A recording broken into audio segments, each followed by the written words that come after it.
আমরা দেখতে পাচ্ছি ইউরোডেক্সের মিটিংয়ের প্রায় শেষ। এখন সেনাবাহিনী তাদেরকে রাস্তা পারাপার করে দিচ্ছে। বিকাল 3টার দিকে প্রায় দোনো পাশেরই লেন ব্লক ছিল, এখন লেনের ব্লক কিছুটা ছাড়ছে।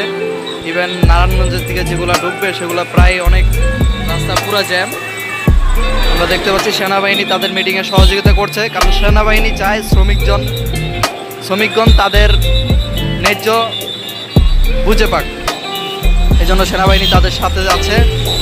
আর আরও দেখতে পাচ্ছি যে ইউরোডেক্স নেটওয়ার্ক লিমিটেডের যে শ্রমিকগণ, তাদের ভিতরে যে শ্রমিক কর্মকর্তা, সে বলছে যে সবাই এখন মিছিল নিয়ে ইউরোডেক্সের সামনে যাবে নির্ভয়ে। সেনাবাহিনী তাদের সাথে আছে এবং তাদের পাওনা দাওনা কিভাবে কি বুঝিয়ে দেবে ন্যায্য, সেটা নিয়ে আলোচনা হবে আজকে।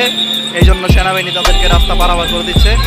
দেখতে পাচ্ছে সেনাবাহিনী রিল্যাক্সে সবাইকে বলছে যে সবাই যার যার মতো করে চলে যান এবং রাস্তার জ্যাম যেন কমে যায় সেক্ষেত্রে রাস্তাটা ক্লিয়ার করার চেষ্টা করছে।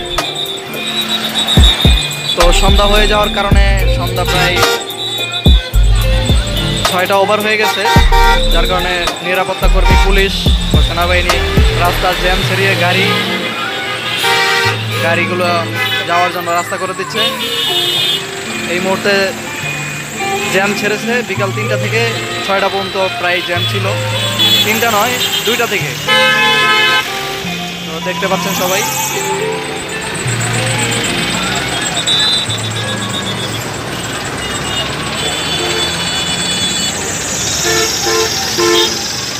জ্যাম ছেড়েছে, আমরাও চাই যাতে শ্রমিকরা তাদের ন্যায্য বুঝে পায়।